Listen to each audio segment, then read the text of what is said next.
సీక్రెట్గా పెట్టాడు, నరమానవుడికి తెలియలేదు, మూడో వాడికి కూడా తెలియదు, కేవలం భార్యకే తెలుసు అంటే ఆ భార్య కళ్ళల్లో నీళ్లు కళ్ళల్లోనే కుక్కుని, గుండెల్లో బాధ గుండెల్లో నొక్కుని, ఒక రోబోలాగా, ఒక మెకానికల్ లాగా లైఫ్ లీడ్ చేయాలని అర్థమా?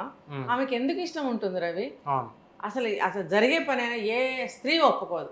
అసలు అంతవరకు ఎందుకు ఒక మగవాడు ఒప్పుకుంటాడా? ఒప్పుకోడు. మరి ఆడవాళ్ళు అసలే ఒప్పుకోరు.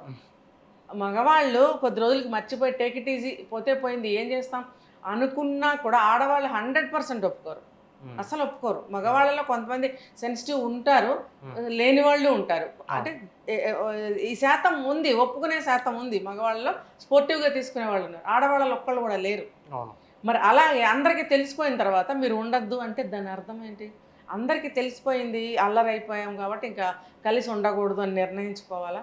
మరి ఇలా ఇలా ఒప్పుకున్నా కూడా అలా కూడా ఒప్పుకోవచ్చుగా, అల్లరవుతాం ఎందుకులే, నన్ను బాగానే చూస్తున్నాడు కదా అని ఒప్పుకోవచ్చు కదా. అంటే అల్లరైపోతే ఏంటంటే అర్థము, అతనికి నువ్వంటే ఇష్టం లేదు అని ఆవిడ చెప్పటమా?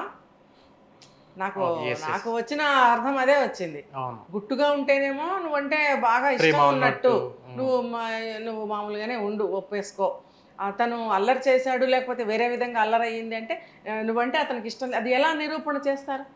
ఇప్పుడు గుట్టుగా ఉన్నామని పిల్లి కళ్ళు మూసుకుందని చెప్పి మనం దానికి ప్రపంచం కనపట్టలేదనా, లేకపోతే నన్ను ఎవరు చూడట్లేదని అనుకుంటుందా ఆ పిల్లి? గుట్టే కదా, చూసేవాడికి తెలుస్తుంది కదా, నువ్వు కళ్ళు మూసుకుంటే లాభం ఏంటి?